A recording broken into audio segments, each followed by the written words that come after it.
सभी साथी लगभग अपनी बात रख दी है मेरे को लगता है, तो मेरे साथ मेरे को आमंत्रित कर रहे हैं, लेकिन नेटवर्क खराब होने के कारण संभवतः आपकी आवाज सब तक सही नहीं पहुंच पा रही है। तो मैं समझता हूँ सभी साथी बोल रही है, मैं अपनी बात कर देता हूँ। सर्वप्रथम सम्यक संबुद्ध तथागत गौतम बुद्ध, आधुनिक भारत के निर्माता Bodhisattva Bharat Ratna doctor B are Ambedkar, शिक्षा के जनक राष्ट्रपिता महात्मा ज्योतिबा फुले, ज्ञान की देवी माता सावित्रीबाई फुले, आरक्षण के जनक छत्रपति साहू जी महाराज, और बहुजन नायक मान्यवर काशीराम, एवं समाज में जन्मे तमाम संतों महापुरुषों के चरणों में श्रद्धा को समर्पित करते हुए आज की इस वेबिनार में उपस्थित हमारे राष्ट्रीय अध्यक्ष और एवं संस्थापक माननीय धर्मप्रकाश भारती बोध जी, और आज समीक्षा कर रहे कार्यवाहक अध्यक्ष माननीय बादल सिंह बोध जी, राष्ट्रीय आचार्य इंजीनियर किशोर बोध जी, सम्यक जीवी आजाद बोध जी, प्रदेश संयोजक विजय कुमार बोध जी, और हमारे जो आज मुख्य वक्ता AK सिंह जी चंदोसी से, और माननीय वरुण सिंह जी अमरोहा से, एडवोकेट सत्यपाल सिंह जी बादल सिंह रामपुर से, माननीय कैलाश बोध जी बिजनौर से, उपासिका मुन्नी कुमारी जी अमरोहा से, उपासिका कोमल कुमारी जी बिजनौर से, और एडवोकेट सविता सिंह अम्बेडकर जनपद रामपुर से। सही वक्तागणों ने काफी साथियों ने अपनी बात को बहुत ही अच्छे से रखा है, और जिसमें मैं सर्वप्रथम जो हमारे AK सिंह जी ने बहुत ही अच्छे से अपनी बात को रखा। उन्होंने फोकस किया कि जो धम्म और जो पाली भाषा में धम्म है उसके बारे में उन्होंने विस्तार से बताया, और प्रकृति के साथ उनको जीना चाहिए, वही बुद्ध का मार्ग है, उसके बारे में भी उन्होंने बुद्ध के मार्ग में विस्तार से चर्चा करी। इसके अलावा उन्होंने फोकस किया कि करुणा में और पाप कर्म से दूर रहकर और निर्मल कर्म कर कर हम लोग अच्छे अपने उद्देश्यों की प्राप्ति कर सकते हैं। उच्च ज्ञान प्राप्त करना ही बुद्ध की प्राप्ति है, ऐसा उन्होंने फोकस किया। इसके अलावा हमारे साथ बीच में जुड़े थे वरुण सिंह जी, उन्होंने भी बहुत ही अच्छे से अपनी बात को रखा, और उन्होंने भी AK सिंह जी की बात को ही प्रस्तुत किया कि जन जन तक हमें पहुंचना है, और तथागत समता, मैत्री, बंधुत्व और शिक्षा के कार्य को पहुंचाना है हमें प्रत्येक जन जन तक। इस पे उन्होंने फोकस किया, और तन मन और धन का 5% जो है पृथ्वी को लगाना पड़ेगा मिशन के लिए, तभी हमारा मिशन सफल होगा। इसके अलावा उन्होंने एक क्वेश्चन भी किया था, तो इसमें मैं भी अपनी बात जितना मेरे को लगता है उतना मैं बता दूंगा, बाकी और कोई कमी रहेगी तो हमारे कार्यवाहक राष्ट्रीय अध्यक्ष माननीय बादल सिंह बोध जी भी जुड़े हैं, तो वो इस पे और फोकस कर देंगे। उनका जो क्वेरी थी वो ये थी कि the Buddhist society of India और RBM राष्ट्रीय बौद्ध महासभा का क्या उद्देश्य एक ही है। तो मैं अपने स्तर से मैं जो मैं समझता हूँ उसके मैं तो यही जानता हूँ कि चाहे राष्ट्रीय बौद्ध महासभा हो, या the Buddhist society of India हो, या बी द पीपल हो, या आरक्षण बचाओ संघर्ष समिति हो, या अखिल भारतीय मेडिकल संघ हो, या अदरवाइज कोई भी संगठन हो, उद्देश्य तो मैं समझता हूँ सबका एक ही है, और सबका उद्देश्य बेसिकली वो जो बाबा साहब के द्वारा बताए गए मार्ग पर चलकर और बुद्ध के मार्ग बताए हुए मार्ग पर चलकर माननीय काशीराम जी के सपनों को पूरा करना ही शायद मैं समझता हूँ प्रत्येक संगठन का उद्देश्य है। तो जहां तक मैं समझता हूँ, बाकी और इस पे बादल जी इसको और के स्पष्ट कर देंगे। और जहां तक सविता सिंह एडवोकेट ने अपनी बात को रखा, उन्होंने बिल्कुल अच्छा एग्जाम्पल रामपुर की एक और मुरादाबाद का अच्छा एग्जाम्पल है कि 14 अप्रैल की जो कार्यक्रम होते हैं सभी संगठनों के द्वारा सहयोग से एक ही जगह बहुत अच्छे से मनाया जाता है। इसमें बहुत अच्छा एग्जाम्पल है जो कि हर जगह मनाया जाना चाहिए।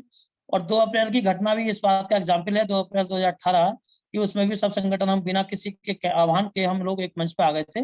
तो निश्चित रूप से हम लोग अपनी अगर सही ईमानदारी कथनी और करनी में अंतर ना करते हुए यदि हम सही से काम करेंगे तो नो डाउट कि हम जो हम सरकार जो बहुजन विरोधी गवर्नमेंट कोई सी भी होगी तो उसको हम बैकफुट पे पहुंचा सकते हैं। उसका बहुत अच्छा एग्जाम्पल 2 अप्रैल की घटना थी, उससे हमें सीख लेनी चाहिए।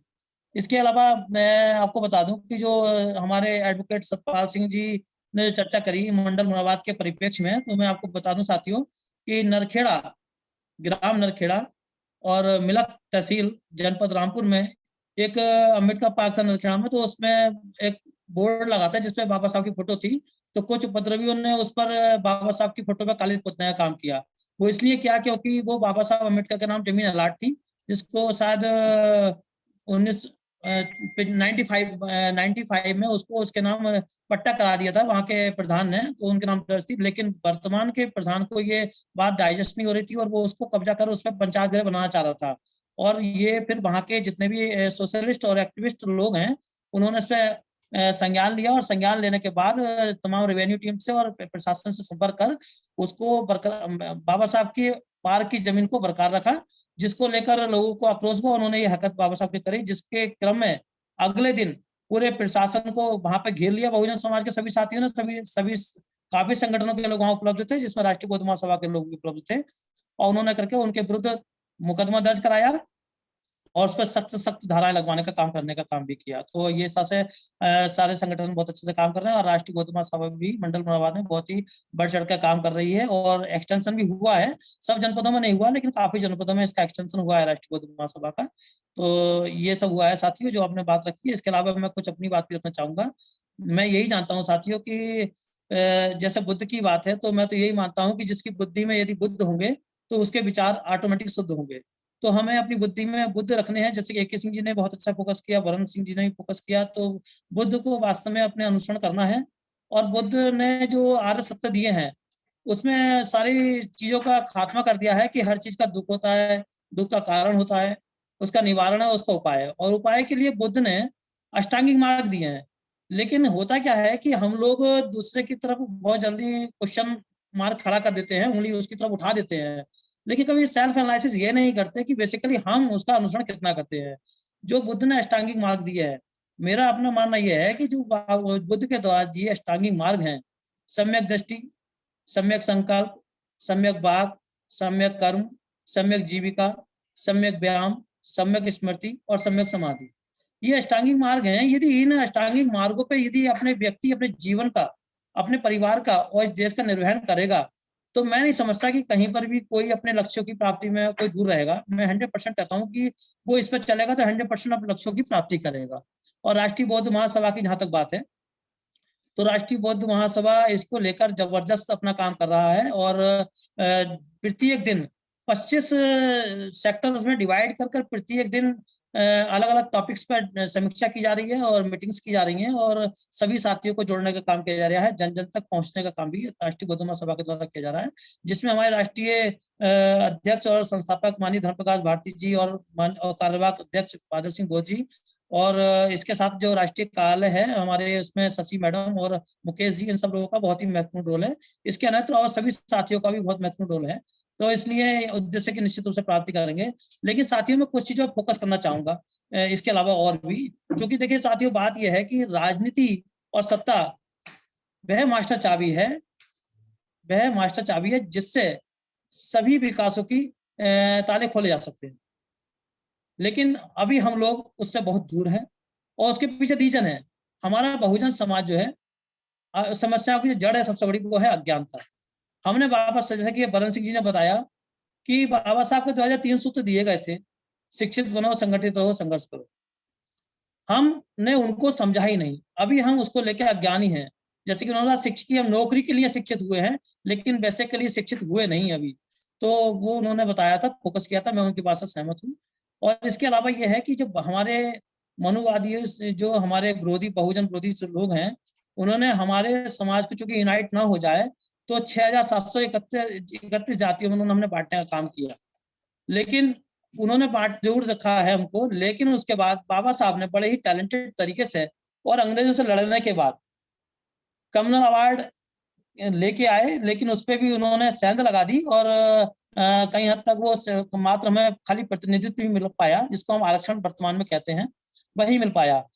और उसके साथ साथ बाबा साहब ने बहुत बड़ा काम ये करा कि हमारे जो 6731 जाति थी, उनको उन्होंने तीन तीन ग्रुप में जोड़ने का काम किया, SC, ST और OBC। जो 6731 जातियों को SC, ST और OBC में उन्होंने जोड़ने का काम किया, लेकिन हमारे बहुजन समाज ने उसको अडॉप्ट ही नहीं करा। वो अपनी अपनी जाति को पकड़ के ऐसा ऐसा बैठ गया जैसे क्या कहते हैं वही उसका सब कुछ है। क्योंकि उनमें एक धारणा डेवलप कर दी कि अगर वाल्मीकि है तो वो जाटव से, वो जाटव है तो वाल्मीकि से बड़ा है, धोबी है तो वो जाटव से बड़ा है, और सैनी है तो उससे बड़ा है। इस तरह के कॉन्सेप्ट सबके दिमागों में डेवलप कर दिया, और जिस कारण प्रत्येक व्यक्ति अपनी जाति को लेकर आज तक बैठा हुआ है। और जब तक हम जातियों को तोड़ेंगे नहीं, जब तक हम बुद्ध नहीं बन पाएंगे, और जब तक हम जातियों को, बुद्ध को नहीं समझ पाएंगे और नहीं उनके मार्ग पर नहीं चल पाएंगे, तब तक हम संगठन कितने भी बना लें क्योंकि वर्तमान में मैं बता दूं, बाबा साहब के कम से कम 10 या 1000 से ज्यादा टुकड़े कर चुके हैं हम लोग संगठन बनाकर। संगठन बनाना कोई अपराध नहीं है। संगठन बनाने से तो विकास होता है, जैसे कि पूरे भारत को स्टेट में बांटने से और स्टेट को और यूनाइटेड स्टेट में बांटने से उसका विकास अच्छे से हो सकता है, मॉनिटरिंग बहुत डीपली हो सकती है, लेकिन उसके पीछे उसकी भावना जो है वो अच्छी होनी चाहिए। तो अभी हम लोगों ने मान के लिया कि जितने संगठन बनते हैं तो हम ये मान लेते हैं कि ये AK सिंह जी का संगठन है, ये धर्म प्रकाश भारती जी का संगठन है, ये डॉक्टर JP अम्बेडकर का संगठन है, ये बहादुर सिंह बोस जी का संगठन है, ये बलवंत सिंह जी का संगठन है, ये उसका, तो ऐसे हमने तमाम व्यक्तिगत संगठन बना दिए। जबकि मैं जहां तक समझता हूँ कि जितने भी संगठन बने हैं उसमें बाबा साहब, तथागत बुद्ध और मानव काशीराम और ज्योतिबा फुले और ये सब महापुरुषों की फोटो लगाते हैं और सब इन्हीं की विचारधारा की बात करते हैं। विचारधारा की बात तो सब करते हैं, सब एक, सबका उद्देश्य एक ही समझता हूं मैं, एक ही जगह से है, जैसे कि तमाम नदियां जाकर समुद्र में जाकर एक लुप्त हो जाती हैं, कॉन्सेप्ट सबका वही है, लेकिन कहीं ना कहीं उसके सार को भूले हुए हैं लोग आज भी। सब व्यक्तिगत संगठन को मान के चल रहे हैं, जिस कारण हमारे संगठनों को सफलता नहीं मिल रही। अगर प्रत्येक संगठन को हर कोई व्यक्ति अपना अपना संगठन मान के चले, हर प्रत्येक संगठन में ताकत देने का काम करे, जैसे कि बलवंत सिंह ने बताया कि तन मन और धन से 5% भी सपोर्ट करने का काम करेगा, तो प्रत्येक संगठन का जो उद्देश्य है, चाहे वो इंडिविजुअल हो चाहे वो सार्वजनिक रूप से हो, 100% वो उसको अचीवमेंट मिलेगा। और हमें जो इतना लंबा स्ट्रगल करना पड़ रहा है कि आज 70-71 साल होने के बाद भी आज भी संविधान किसी भी सेक्टर में 100% लागू नहीं हो पाया। और ये संविधान तो दूर की बात, जो हमें प्रतिनिधित्व मिला था वो ही हमें नहीं मिल पाया। ये बहुत ही विडंबना की बात है और इसको हमें समझना होगा। और वो इसलिए नहीं मिल पाया कि हमारी कथनी और करनी में अंतर है। आप समझ लीजिए कि हमारे आज भी बहुजन समाज जो बुद्ध की बात करते हैं, अम्बेडकर की बात करते हैं, आज भी वो तमाम आडंबर, कर्मकांड, अंधविश्वास और चमचागिरी, व्यक्तिगत स्वार्थों में आज भी लिप्त है और वो भूले हुए हैं कि देश कहाँ जा रहा है। मैं आपको बता दूं कि देखिए, भारत और में जो लोकतंत्र जिंदा होता है वो कार्यपालिका, विधायिका, न्यायपालिका और मीडिया, ये 4 पिलर होते हैं जिससे लोकतंत्र जीवित रहता है। लेकिन आज की तारीख में चारों पिलर को लगभग किसी न किसी एक व्यक्तिगत संस्था के द्वारा कब्जा कर लिया गया है और इसको लोकतंत्र को विकलांग बनाने का काम कर दिया। और विकलांग, जब ये चारों पिलर जिनको विकलांग बनाने का काम कर दिया, तो ये ऑटोमेटिक स्वतः ही लोकतंत्र खत्म होकर राजतंत्र स्थापित करने वाला काम में ये हमारा देश अग्रसर जा रहा है। और इसकी साक्षात घटना मैं आपको बता दूं कि अभी आपने देखा होगा कि वर्तमान में अभी अफगानिस्तान में तालिबानियों ने ऐसा कब्जा किया और वहां जो लोकतंत्र में, जो अफगानिस्तान में लोकतंत्र मेंटेन था, उसको तालिबान ने कब्जा करके ये घोषणा कर दी कि अब जो है ये देश अफगानिस्तान जो है ये लोकतंत्र से नहीं चलेगा, अब ये जो है शरीयत से चलेगा, मतलब वहां का लोकल सिद्धांत। तो आप समझ लीजिए कि अगर हम लोग जल्दी से नहीं चाहते और एक्टिव नहीं हुए तो मैं समझता हूँ कि वो दिन दूर नहीं होगा, जैसे कि हमारे देश में एक दिन अध्यादेश जारी हुआ कि आज से 500, 1000 के नोट को बंद कर दिया जाता है, रात को घोषणा होती है और सुबह से आपके अलमारी में रखे हजारों, 50, लाखों नोट रद्दी हो जाते हैं। तो मैं नहीं समझता कि ऐसी कोई संभावना नहीं है लगती कि जैसे कि क्यों ना ऐसा हो जाए कि ऐसी कोई अध्यादेश जारी होगा कि आज से वो संविधान या उसमें लोकतंत्र बनाकर इसको मनुस्मृति के अकॉर्डिंग चलाया जा सकता है, ऐसा भी घोषणा की जा सकती है। इसको भी समझने की जरूरत है। चूंकि मैं बता दूं ऐसा क्यों कह रहा हूं, क्योंकि बाबा साहब ने ये कहा था कि कोई भी किसी देश का संविधान कितना ही अच्छा क्यों ना हो, वहां का अगर इंप्लीमेंट करने वाले लोगों की यदि मानसिकता दूषित है तो अंततः वो गलत साबित हो जाएगा। और यदि किसी देश का संविधान कितना ही बेकार क्यों ना हो, लेकिन अगर वहां पे इंप्लीमेंट करने वाले लोगों की मानसिकता यदि स्वच्छ है तो फलतः वो अच्छा ही साबित होगा और देश तरक्की करेगा। क्योंकि वर्तमान में मैं आपको थोड़ा फोकस और देना चाहूंगा, 5 मिनट और लूंगा, आपको समय ज्यादा नहीं लेना चाह रहा, कि मैं आपको बता दूं, जैसे कि हम मोटे तौर पे मैं बता दूं कि आज देखिए कि इतने इतने बड़े बड़े सेक्टर हैं, चाहे सरकारी संस्थाएं हैं, निजीकरण होती जा रही है। और चाहे आपके रेलवे ले लीजिए, एयरपोर्ट ले लीजिए, टेक्निकल संस्थान ले लीजिए, शिक्षण संस्थान ले लीजिए, और तमाम शैक्षिक उपक्रम हो, और तमाम ऐसे तमाम हैं जो सेक्टर हैं जिनको प्राइवेट में कन्वर्ट किया जा रहा है। अब प्राइवेट में कन्वर्ट कर दिया जाएगा तो और सारे संस्थाओं को औने पौने दामों में 10 से 15 लोगों को बेचने का काम किया जा रहा है। आप ये समझ लीजिए, जब तक वो सरकारी संस्थान सुरक्षित हैं, जब तक उस पर जनता का कब्जा है। क्योंकि संविधान में ये जो हम भारत के लोग, जनता के द्वारा जनता का शासन कॉन्सेप्ट पे काम करता है, जो प्रियम्बल में दिया हुआ है। लेकिन जैसे ही सारी संस्थाएं ये जो है बेचने का काम कर देंगे और बेच देंगे, तो उन जिस 10 से 15 लोगों को औने पौने दामों में बेचने का काम ये कर रहे हैं, तो उस पर आने वाले समय में उनकी पीढ़ियों का, यानी कि उनके बच्चों का कब्जा होगा, ना कि जनता का कब्जा होगा। तो इस बात को समझने की जरूरत है। यदि उनके बच्चों का कब्जा होगा तो उसमें उनकी चलेगी और उसमें ना तो संविधान ही लागू हो पाएगा, ना ही आरक्षण प्रतिनिधित्व लागू हो पाएगा। क्योंकि वर्तमान में आपको बता दूं साथियों कि जैसे आप देख रहे हैं कि रेलवे इतना बड़ा डिपार्टमेंट होता था, उसकी इतनी बड़ी यूनियन होती थी, लेकिन आज वो यूनियन सबके सब खत्म है, ताक पर रख गई है। तमाम हमारे कर्मचारियों, राजकीय कर्मचारियों के तमाम भत्ते और तमाम ऐसे भत्ते खत्म कर दिए गए, और जिस पर किसी भी राजकीय तमाम संगठन चल रहे थे, किसी के द्वारा कोई आवाज नहीं उठाई गई है।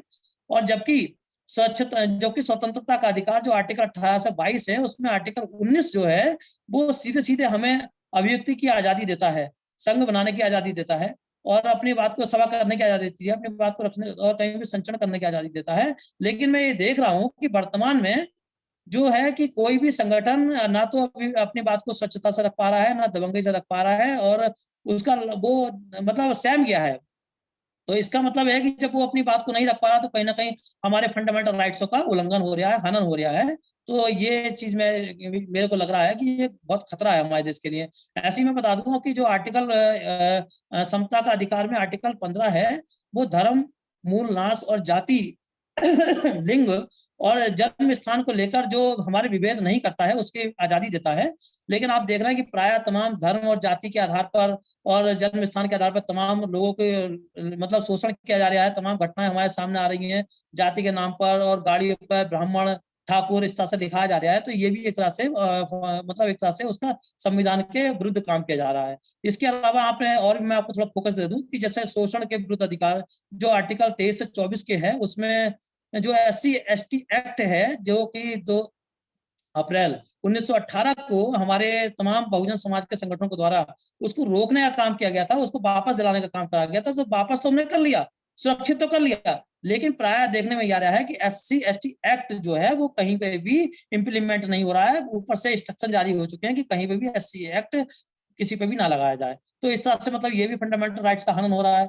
इसी तरह धर्म की स्वतंत्रता पर जो अधिकार है दे रखा है आर्टिकल 25 से 28, तो उसमें भी आप देख रहे हो कि धर्म परिवर्तन पे उन्होंने जल्द रोक लगा दी। अब चाहे वो मॉब लिंचिंग के साधन पे लगा दी या लड़की और लड़के के भागने के कॉन्सेप्ट पे लगा दी, लेकिन कहीं ना कहीं वो एक तरह से स्वतंत्रता का हनन है, फंडामेंटल राइट्स का हनन है।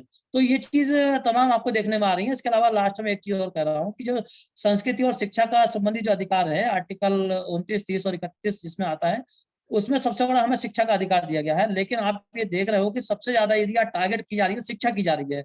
मतलब सरकार आज जो है सारे सेक्टर पे काम कर सकती है, मतलब चुनाव हो सकते हैं और भी सारे काम हो सकते हैं, अध्यादेश पास किए जा सकते हैं, कृषि कानून बनाए जा सकते हैं, लेकिन शिक्षण कार्यक्रम को ऐसे बाधित कर दिया गया है जैसे कि उसमें सबसे ज्यादा कोरोना वहीं पे आ गया है और शिक्षा को चौपट करने का काम किया जा रहा है। उनको पता है कि बेसिक प्राइमरी शिक्षा को चौपट करने, क्योंकि यहीं से सब बहुजन समाज का तरक्की लेता है। हमारे पास कोई धन संपदा तो है नहीं, हमारा जो बाबा साहब ने कहा शिक्षा को शेरनी का दूध जो पिएगा वो दहाड़ेगा, तो शिक्षा पी के हम दहाड़ रहे हैं। तो उनको ये चीज बर्दाश्त नहीं हो रही कि दहाड़ क्यों रहे हैं, तो इसलिए वो अटैक शिक्षा पर ही कर रहे हैं। इसलिए हमारे जितने भी बेसिक प्राइमरी के जितने भी शिक्षक डिपार्टमेंट शिक्षक हैं, उनसे सारा काम लिया जाता है, चाहे बाल गणना हो, जनगणना हो और कोई गणना हो, इलेक्शन सब लिया जाता है।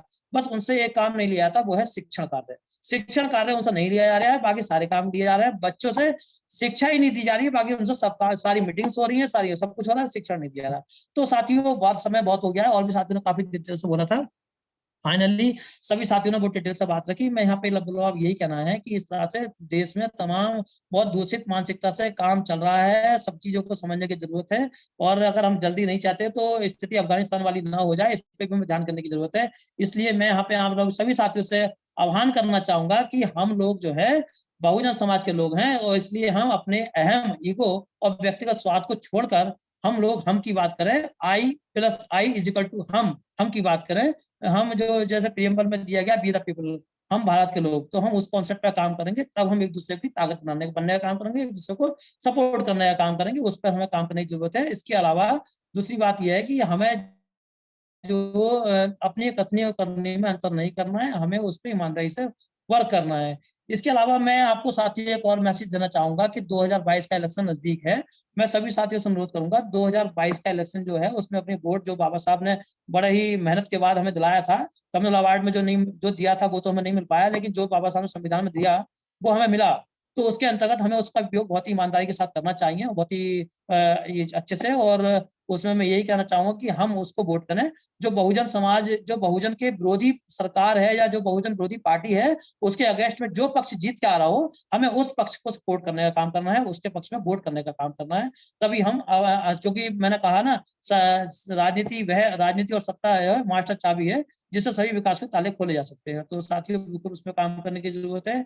इसके अलावा मैं और ये लास्ट में जो आह्वान करना चाहूँगा कि राष्ट्रीय बौद्ध महासभा के संगठन द्वारा, जो कि सविता जी अम्बेडकर ने भी उस पर फोकस किया था, कि जो तारीख है हमारी, क्या कहते हैं उसमें 12, 13 और 14, वो 13, 14, 15, सॉरी 1 मिनट, 12, 13 और 14 अक्टूबर को जो बोध गया में जो हमारा 14वें राष्ट्रीय महाधिवेशन होने जा रहा है राष्ट्रीय बौद्ध महासभा का, मैं चाहूंगा कि ज्यादा से अधिक में संख्या में वहाँ सभी साथी पहुंचे, सभी क्रांतिकारी साथी वहां पहुंचेंगे तो निश्चित रूप से कार्यक्रम सफल होगा। और जो हम आपकी पीड़ा है, सभी साथियों की जो मीटिंग से जुड़े हैं, सबने अपनी बात को रखा है, सबकी पीड़ा है, तो निश्चित रूप से हम जुड़ेंगे, ताकत देंगे तो हम अपने उद्देश्य की प्राप्ति करेंगे। साथियों, मेरा वक्तव्य काफी बड़ा हो गया, आप सब लोगों ने बहुत ही धैर्य के साथ सुना। सबका बहुत बहुत साधुवाद, धन्यवाद, आभार। और राष्ट्रीय बौद्ध महासभा के द्वारा मुझे अध्यक्षता का मौका दिया है, मैं उसका भी आभार प्रकट करता हूं। और राष्ट्रीय बौद्ध महासभा के जो राष्ट्रीय संस्थापक धर्म प्रकाश भारती और बादल सिंह जी हैं, उनका और शशि जी का मैं विशेष धन्यवाद करना चाहता हूं कि वो लगातार निरंतर बिना रुके काम कर रहे हैं। और इसी के साथ मैं अपनी वाणी को समाप्त करूंगा। जय भीम, जय भारत, जय संविधान। Thank you.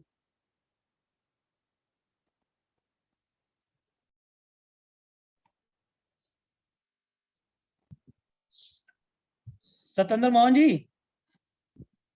बहुत बहुत साधुवाद माननीय साहब।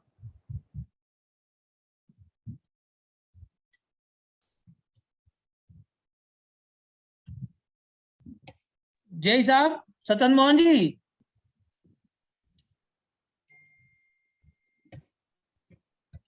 चलिए सर, मैं इसी क्रम को मैं आगे बढ़ाता हूँ। साथ जय साहब कहीं बिजी हो गए हैं, तो चूंकि अध्यक्षता मेरी खत्म हो गई है, तो अब मैं इसी क्रम को आगे बढ़ाते हुए मैं